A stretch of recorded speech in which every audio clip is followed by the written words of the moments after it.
Oui, Madame la maire, chers collègues, vous nous demandez dans cette délibération de prendre acte du rapport d'activité 2022 de la SPL Cité Dia concernant la patinoire Le Blise. Alors, on peut constater avec satisfaction que le public est revenu à la patinoire après la crise sanitaire qui a impacté la fréquentation en 2020 et 2021, que le total des entrées en 2022 est également supérieur à celui de 2019 et celui de 2018.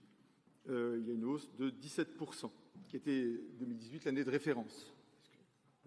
Alors, cependant, on ne peut ignorer que les chiffres des entrées des scolaires, moins 10%, et des entrées événementielles, moins 6%, restent en deçà de ce qu'elles étaient en 2018. Et donc, la reprise des entrées reste encore fragile et inégale. Alors, d'autres aspects sont également encourageants. D'abord, l'engagement du délégataire dans une démarche environnementale qui s'est traduite par des travaux effectués en 2019 qui ont permis de faire baisser les consommations d'eau et d'énergie de l'équipement. Enfin, le bilan financier qui s'améliore progressivement au fil des années. Alors, cet été, le Blise a connu pour la première fois depuis son ouverture un été sans glace et le remplacement de celle-ci par une piste de roller.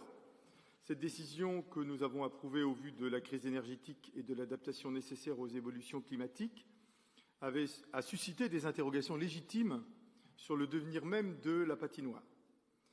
Alors, en effet, le retour aux activités de glace n'est prévu qu'au début octobre, après 4 mois d'interruption, ce qui inquiète les clubs de glace qui craignent une baisse des inscriptions pour 2023-2024, celles-ci s'effectuant la plupart du temps en septembre. Il faudra donc faire le bilan en fin d'année et s'adapter si nécessaire, et donc adapter les dates d'ouverture pour éviter de défavoriser une activité au profit d'une autre. Donc nous considérons, nous, que la patinoire doit rester principalement destinée au sport et aux activités de glace, car ses usagers réguliers y sont très attachés. Je précise en dehors de la période d'été.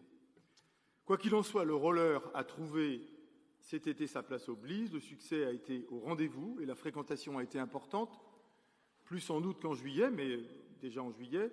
Cela prouve une fois de plus que tous nos équipements sportifs et ludiques doivent rester ouverts durant l'été, que ce soit la patinoire ou les piscines. Dans tous les cas, ils trouvent leur public.